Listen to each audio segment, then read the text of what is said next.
Well, hey, everybody. Welcome to another episode of Travel with the Stars. Travel with the stars. Yeah. Travel with the Stars.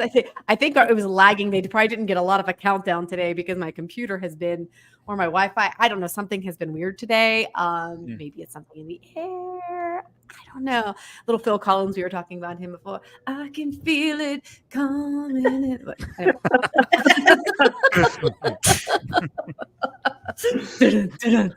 anyway. I mean, we can make the show about Phil Collins music if you'd like. I've I mean, been is on the anybody Phil mad Collins about that? tear. Like, We can talk top 5 Phil Collins songs. With Genesis, I'm ready. Let's do it. let's do it. Quality music I mean- always. Quality music should always be a part of travel. I'm just saying. Yeah. But in terms of things that we're actually talking about today, it is the DAS pass, the guest assistance pass at we're very much focusing in on Walt Disney World Resort, although not that we might not touch on other destinations as well. But this is at times has become a hot button topic for various reasons, but it is something that has also changed over the years. And I know that I have guests who have been coming to me. We have guests coming to the agency who are like, hey, I haven't been since 2015, but I'm reading there's a lot of changes. We're here to cover these changes, and I have with me 3 of our wonderful travel experts. So based on how I'm seeing it, right underneath me, I have Nikki Newman, hailing from North Carolina. Hey, y'all. I have Valerie Tom from Texas. And then we got David Dalla from Alabama. The Southern contingent today. Yeah. So let's start with, in terms of the DAS pass, let's start with just a definition. So if each of you could just give let's just do one definition. Nikki, could you give a quick synopsis? What is the DAS pass? Basically? Sure. So it's a pass that allows people of all ages who have different disabilities to wait somewhere else until a more convenient time for them to join the line. That's perfect. And so there are obviously very varied reasons why one might need to take advantage of this. And so let's start with each of you, as much as you are comfortable with sharing, talk about what needs you guys use the Disability Assistance Pass for within your family. So David Dalla, you want to kick us off? Yeah. We have an autistic child. He's on the spectrum. He's 12 now, but we've been going to Disney since he was 6 months old. I mean, he's been several dozen times, about maybe a dozen times. He's been to Disneyland twice. Not a cruise yet, but we're getting there. For him, he cannot wait in the line. He is somebody within 15 minutes. Physically, he's fine. Cognitively, however, he would be disruptive. He would probably whine. He would probably chirp a lot. He'd probably do some things that would just disrupt people around him. Sure. And so we choose to use the DAS pass for him for bigger rides and attractions. We can't just walk on. And it helps because, again, we're not in the line the whole time. We can do other things with him to keep him happy, keep him satisfied, that kind of thing. So, yeah, Campbell is a Disney-loving freak. He loves Disney like crazy, and the DAS pass has been vital to his enjoyment of the parks and, honestly, our enjoyment to the parks with him. Yeah, I like how you said that, like his enjoyment, but also your enjoyment, because it's important for and others too. I mean, enjoyment of others, it's cheesy, but other people into factor too. Because again, if we're in line 40 minutes in Seven Towards Mine Train, he's bothering everybody around him, or we have to get out of the line, and then we have to do the whole weave through the line thing or whatever. And that's just something you don't want to do, because while we're not ashamed or we're not trying to hide his autism, it's something we're not like, hey, everybody, look at our kid, look at him. We're not going to draw attention to ourselves like that. So, and we'll talk about how the system used to work and how it works now, and how they've really streamlined ways to help keep it private, help keep it for privacy purposes. So, So Valerie, you also have a little one who you use it for. I do. He is 12 as well. His name is Zach. He has Down syndrome, but our reasons are very similar to Dave's. He's super social, which is a good thing, but it's not always a good thing when you're very close to a lot of other people. And so it's not uncommon in line if once somebody smiles at Zach, like, you are his friend and you are his friend for life. So he is ready to join the party in front of us. And I mean, most times that's okay, but sometimes people don't, they want to talk to him for a minute. And then, if we're waiting 45 minutes, they would like to eventually go back to their own party. But Zach doesn't understand that. So, I mean, he's going to be up in their business. He's going to be giving hugs. He's going to be asking for high fives. And also just for us, like, we are a family of introverts with Zach. We're constantly having to be turned on as the family of Zach to intercede, interpret, all of these things. It's exhausting. And so it's fun, and it's, to other people it's fun and it's funny for a few minutes, but like when you're doing that all day long in the parks, it is not fun anymore. And so especially when you run into some of the same people you saw in line before, like you see them again and suddenly it's like, hey, it's you guys. And I totally get that. Totally get yeah. that. Yeah. So it's very beneficial to have that time to wait other places and do things where he can cut loose and move around and do his thing. Right. So like Hall of Presidents. Yeah. Yeah. Right. Yeah, exactly. Exactly, Dave. Very appropriate place. All right, Nikki, and is there any what is different about your family in terms of you, like from what the other two have just shared? Yeah, so my son is now 21, but was diagnosed at 5 with, spectrum disorder. And so I've had the unique pleasure to transition a child with disabilities into an adult with disabilities. He's 21. He still lives at home. He most likely will always live at home, which is fine. But we always credit Disney with helping us get a diagnosis because when we first went, we just couldn't put our finger on it. What you guys have to remember, this was back in 2006 and 2007. While it doesn't seem like so long ago in terms of the autism world, it was, forever ago. Yeah. So we were still learning. And one of the things I pointed out to the specialist, because we go to Disney all the time and did when he was younger, was every time we would go to Disney, we would be in line and Elijah would just turn into a different person. He would get grumpy, unlike Zach. Elijah is not social. Don't touch him. Don't look at him. He is so opposite in that. And so I started telling the specialist about every time we're in line. And so we started looking and think about Disney, barrage on your senses. Constant noise, sights, smells, touching, you're bumping into people, you're just everything. And it was overwhelming him. And so many times we would be in line and we'd have to leave because he would get disruptive. Right. Nothing major, but when he's not happy, none of us are happy. And so we would have to leave the line. And so getting that diagnosis was thanks in large part to Disney, because if I hadn't just happened to mention that, I don't know that we would have gotten there as soon as we did. So it's a much different world with a 21-year-old versus, with a 5-year-old Elijah. And we don't need any attention drawn to us. Our last trip just this past August, our first day, he had a walk backwards day. And so picture a grown man, 6'1", 275 pounds, traipsing through the parks, walking backwards. Right. That's magical. You're just kind of dodging, and we're trying to get in front of him so we can get him to turn around. And the DAS pass is an incredible benefit for us, even now with an adult child. Yeah. Well, and I love that you have that trend. Well, that sounds weird, but I mean, I love that you have the experience to share of transitioning through the different phases of life, because it is very different. Very different. Right. Whenever they're little versus when they are grown human beings. Yeah. And I think what's important to also note is that, and people have said this before, not every disability is visual.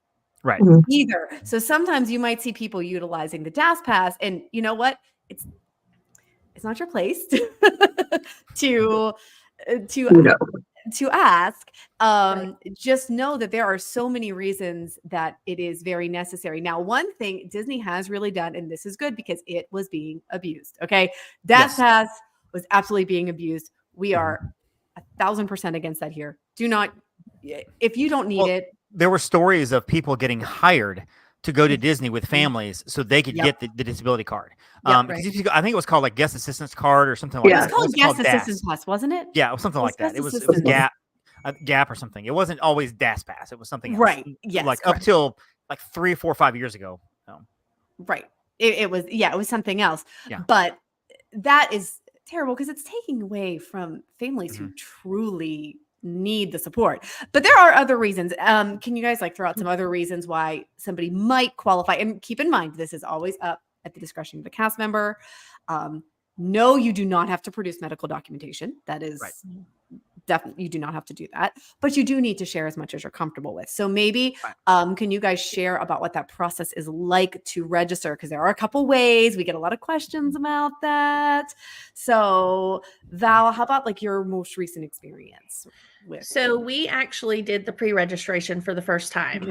This last time. We had tried to do it on an earlier trip when it first came out, and the waits were just insanely long to sit online. So we nixed it, but it went really well this time. And so we got connected very quickly. I think I'm trying to remember his name.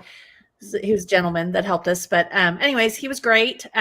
Zach was super excited to talk to him. Now, if your trip is a surprise, you may not want to get your child on to do this because they're going to figure out what's going on. So Zach, they do have to get on camera. They have to take their photo. It's very quick. Like they just have to be present to get a quick photo so that they can link it with their account. And it's super simple. He asked me, the reasons that Zach had issues standing in line and why, not really why he had those issues, but just what his challenges were. And so we just talked about that. And then if you do the pre-registration, they can set up 2 rides per day that are pre-set up in addition to your DOS selections that you get once you're in the park. So we were able to take advantage of that this time, which was nice. Nice. Now, do either Nikki, David, do either of you use that pre-registration as well? No. When it first opened up, it was a cluster. It was a total mess because I feel like it's just me talking here. I feel like in theory it was a great idea initially, and the people that set it up maybe didn't quite understand what they were actually trying to set up for people, or they didn't understand the clientele that were the guests that were coming to them or whatever. And I felt as if it was just a big mess because the waits were hours and hours long. Now apparently it's a lot more streamlined. I think somebody went in and said, "Hey, let's fix this." We haven't done the pre-registration. I've heard stories. What I've heard basically is, and what I've seen with guests that I've signed up or I'm sent to Disney, is that the pre-registration, the attractions they give you, it's a very limited list. Like you can't get Space Mountain, you can't get Big Thunder, you can't get some of the big stuff. They're going to give you Monsters Inc. Laugh Floor at like 1:30, and maybe like the Barnstormer at 3. And knowing that you can set your ride up. We did actually get Test Track and like Pirates of the Caribbean, just FYI. So we did get some good rides this time. And some of the rides are good, but I mean, like the times are just all skewered. But knowing that you can walk into the park, and if like what we do is we walk into the park and we set it up in the first 5 minutes we're there. Go to immediately to guest relations. It takes 5 minutes of the day. It's done. And then immediately we set up our first attraction, and it will be something like Mine Train or Space Mountain or something early in the day versus waiting till 12:30 to do to teacups or waiting till, and a lot of people, and what I found with clients, a lot of people are just like, we have to get pre-registered. So we can, I'm like, no, you don't. It's okay if you don't get pre-registered. It's okay. And when you get there with your 2 attractions, including, Expedition Everest at 5 p.m. that you have to wait to do, just cancel it and then redo it, at like 9:20 or something. I mean, it's so for people out there stressed out about it, do not stress out about pre-registration. If you can get it, great. If not, it's okay. It's going to be all right. Yeah. Nikki, anything you want to add about pre-registration, not pre-registration? Yes. Well, so with Elijah, he hates being different. He hates being called out. He hates anything to do with that. So we actually do it different than both of my coworkers. We go into whatever park we're visiting. We walk around for a few minutes to whatever area, and we go to a blue umbrella. And I have a note already on my phone where it's huge font. It says autism. And I just simply kind of hold it to the back so Elijah can't see it. The cast member nods at me and I say, "Hi, we need to renew my son's DAS Pass." And usually that's all it takes. They get it. They understand, nobody's pressing or anything. the one that we just had in August, which was coincidentally the walk backwards day. He had kind of observed the behavior, so he knew. He was just really on top of it. So it's not that spotlight for Elijah of going to guest services where there might be a line or, you know, it's just so much for us. It's so much less obvious when we're going to the Blue Umbrella. So lots of options that suits your needs best. Yeah. That's a really good point, because that's something I don't even think cool. about to advise clients about, is that you can go to the Blue Umbrellas. So umbrellas, they're good for so many things. Love them. Yeah, they are. So, all right, now what we have our initial passes, however we ended up getting them. Can we hold multiple passes? Does it work like, for lack of a better term, I know it's lightning lane, people, but fast pass where you can hold, you know, how, like, what are the rules surrounding that? How many can you hold? Can you stack? Can you know, and one at a time. You do get one, unless they do the initial two going in, you get one at a time. But you can do them one right after the other, or as soon as you go into a queue line and go ahead and scan your band, it's like you've registered or checked in. Then you can go ahead and like while you're in the queue line for one ride, go ahead and get the next one. And a lot of times the return time is not even as long as the wait time. So if you go to Slinky Dog, it may say an 80-minute wait time, and it's 10 p.m. now or 10 a.m. now, and you're like, oh, we're not going to be able to do this until 11:20. But then you look on the DashPass and it says return time, 10:55 or whatever. I mean, like 50 minutes from now. So it's not quite as long. Yeah, but you get one at a time, but you can do as many as you want. And if you choose to purchase Disney Plus, which of course is another conversation, you can mean Genie Plus? Genie Plus. That's what I meant. Genie Plus. Well, no, I meant Disney Plus for the free dining, right? Yeah. And only until the 14th. So call your Upon a Star travel agent. No, if you choose to get Genie Plus, you can actually use them interchangeably. Yes. It does take a little working. I mean, you kind of have to know what you're doing a little bit, which is why we have jobs. But yeah, you can kind of use them interchangeably. We don't do a lot of that, except for maybe Hollywood Studios when everything is up and running because there's so much going on there. Maybe Magic Kingdom, but most of the time we just do DashPass and skip Genie. Maybe I'll do the individual lightning lane attraction selection, lightning lanes, whatever they're called. Do some of those, but yeah, you can just do one at a time. But it is just all day long. There's no limit to how many you can get. That's okay. Oh, Nikki, did you? Yeah, well, I was going to say, I love now that it is, even though I hate how much we have to rely on our phones. So I've done this for a long time, and I've worked with so many families with different disabilities. But one of the things I do love about this is the former version. The person had to go to the line to get a return time. Which and is the reason sometimes. It was very tough. I had one family in particular, a child who was not mobile at all. And so having mom or dad have to split off and leaving the other parent, I just remember the phone call of her crying and saying, we can't do this anymore because we can't walk back and forth to do these things. And so I'm so glad Disney heard the cry of so many of us to say, please make this more accessible to obtain. We're making it accessible for use, but not to obtain. So that has been something, as much as I do not like using the phone for everything, it has truly, truly been a blessing in many ways. Well, speaking to what you said earlier about how your son does not like the spotlight, the way they used to do it was like a paper card. Like they would give you a paper card, and you would go to that, and you would have it like filled out by the cast member, and they would write their turn times in. And it was very like you see somebody with that in line, you'd be like, "What is that? Why do they have a card? What is going on there?" The big red card. It's a big red card, yeah. And that was a very like if you knew, you're like, "Oh, well, they're special needs." And I mean, nobody's not saying anything, nobody cares, right? But at the same time, it is drawing attention to the family. Like we have the card, we're special. Versus now, it's just we just scan our Magic Band. Like it's like we're doing Lightning Lane. Just scan the Magic Band and go. And you're right. We would have to go to the attraction itself. And if you were to take my kid to Slinky Dog and tell him he can't ride it for an hour, even now he's like, I don't understand why we can't ride. We're here. Why can't we ride it right now? Why can't we ride this right now? Why are we not in line? Well, we can't because the DashPass. We have to come back. I mean, and they've eliminated all that, and that is brilliant understanding of what the process is by whoever's in charge of doing that. So. Yeah. No, absolutely. So, I think what we're all hearing is that there have been so many improvements. We are fortunately not getting, listen, I'm sure everybody if they want to abuse the system, they can find a way around, I'm sure, but they have made it more difficult to abuse the system, which is wonderful. Anything else that I might not be thinking of? Oh, how many, this is a great question. How many can you put on your DAS pass file? How many, like, is there a limit of people? How do we work that? So the limit is technically 6. They will sometimes work with you if you have a slightly larger party than that. We have been with our family of 10 before, and that is the most we've ever gotten on it. And I think that was a stretch. We got some, and it's up to the cast member. So there's no guarantees that they will allow you more than 6 people on that DOS pass. But, you know, it can be done. And it's nice when you can get your entire family or group on the pass. Sure. One other thing that I wanted to mention that is a little different with the DOS Pass versus, Genie Plus is, with Genie Plus, you can only use it for each ride once.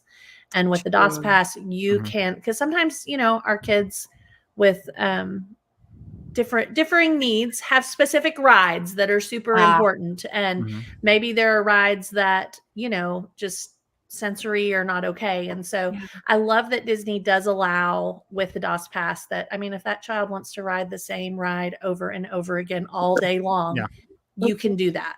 Yes. That's good. So, now this brings up an interesting point. What about a virtual queue? So, because this is a thing now where there isn't a return time. So can someone explain, maybe Nikki, explain a little bit about how that works if there is a virtual queue? Yeah, so virtual queue or individual lightning lane for Guardians at Epcot or Tron at Magic Kingdom, you still have to obtain. So you cannot just use your phone and choose one of those attractions. You still have to obtain the virtual queue or the individual lightning lane. But when it is your time to return, instead of, because there are 2 different queues, I say one for the peasants and one for the people who paid. The paid line is shorter. The commoners and the bougie. The commoners and the bougie. The bougie line is shorter. A line for me and a line for Jen, basically. Yeah. Exactly, for the rest of us. So you can let the cast member know that you need to use your DAS pass in conjunction with that, and they'll fix it there for you so that you can use the bougie lane, the shorter paid lane, which is nice if you do have, mobility is not included, but sometimes disabilities take on more than one form. So that's a nice thing to do. Thankfully, that's not something we did it just to see, because I didn't know if there were any differences. But he loves that. He loves that queue for Guardians. So every time we have to take the wandering path. But yeah, you have to still obtain it. You cannot get, in line for either of those at this time. Well, and just to clarify, the virtual, if you can do virtual queue, it puts you into the regular line. So when Tron and Guardians finally go with standby lines, like Rise has done, if you get virtual queue, you go to the regular line. So you might have an hour wait because you're in the regular line. You just happen to have a pass to get in there. Versus the IL, which if you purchase it, that puts you in the faster line. It is faster. And so, like she said, if you get virtual queue, you have to get the virtual queue. Just walk up, they'll change it over. If you purchase it, there's really no need to do DAS Pass because you're in the same line. You're in the same line. You're in the exact same line itself. And I would say though, if because that line can be a little bit long too. I think I've waited 40 minutes in an individual lightning lane line for Guardians. Talk to a cast member. Say, hey, I know this line's kind of long. It's coming out the door right now. You're telling me it's 30 or 40 minutes. My kid just cannot wait that long.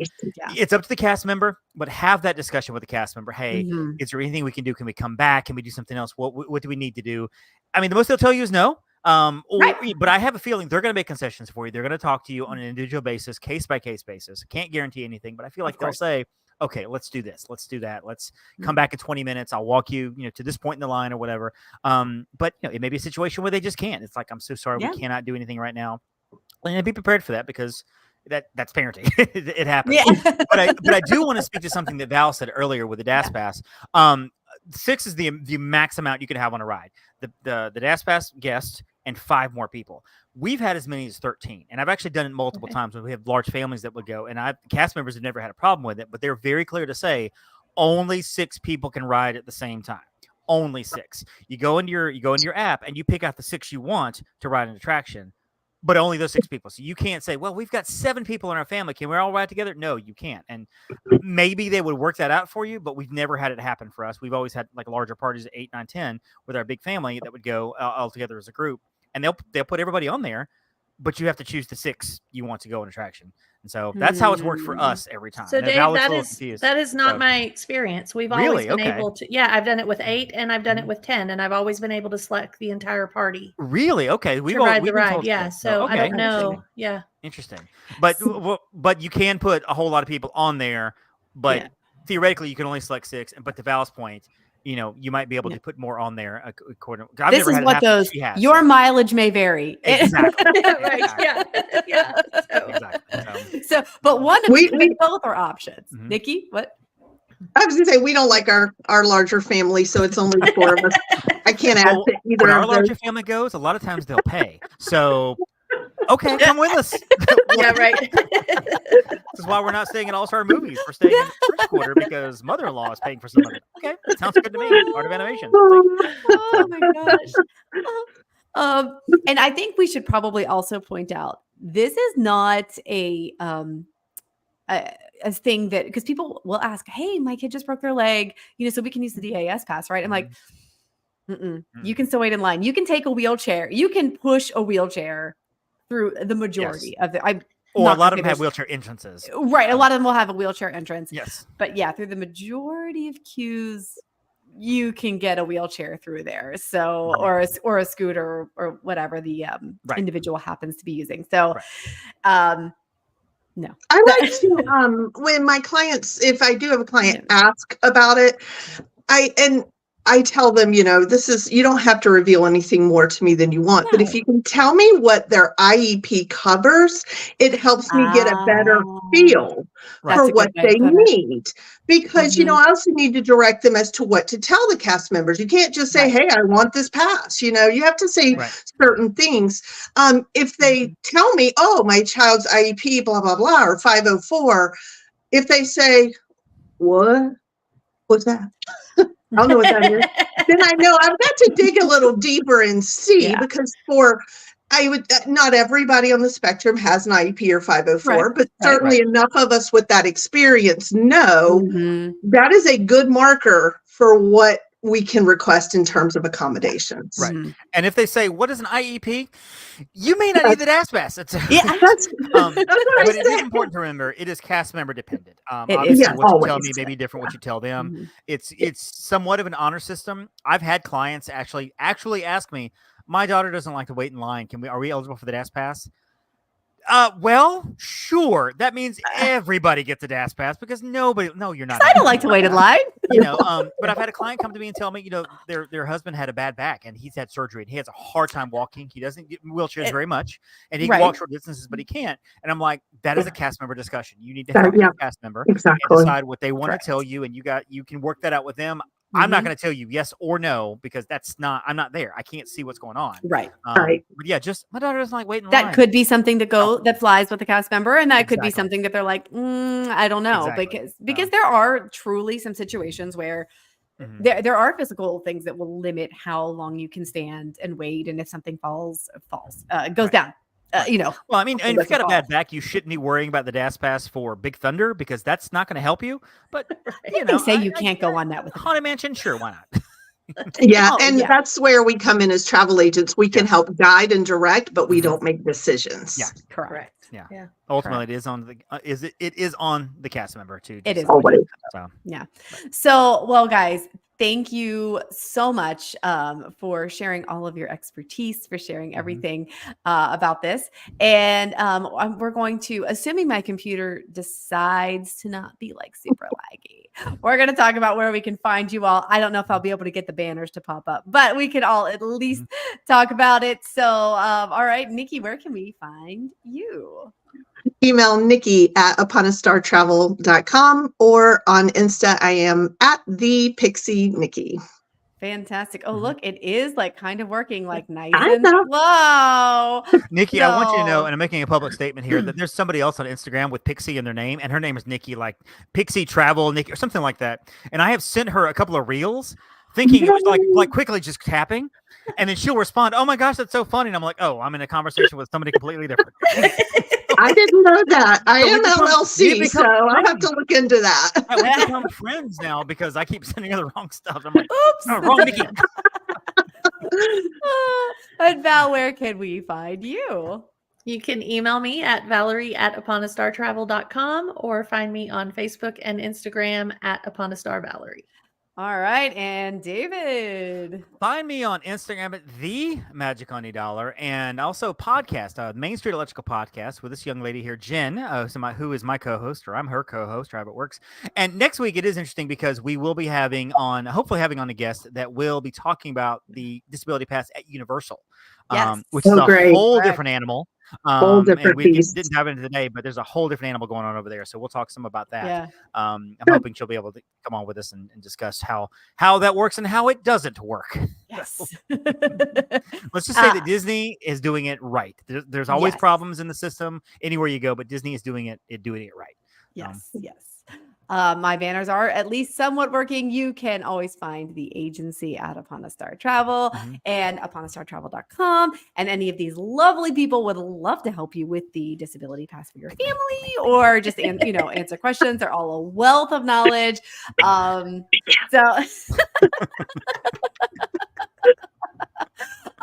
But in the meantime, I'm Jen. For everybody here at Upon Star Travel, just remember there is a whole new world to discover. We're here to help you do it. And we'll see you real soon.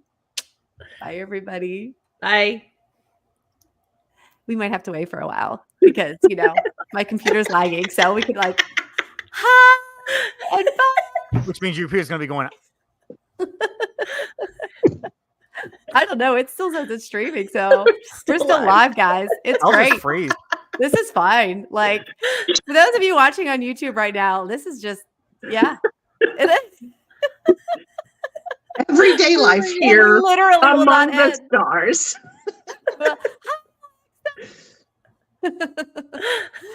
Dave. End stream 5 separate times. That's what the best part about this whole thing is. So, okay, yes, end stream. Look, I'm not going to touch anything else. Guys, this is what happens behind the scenes sometimes. And then it's going to end in the middle of a sentence. And everybody's going to be real. laughing. It's it. Right.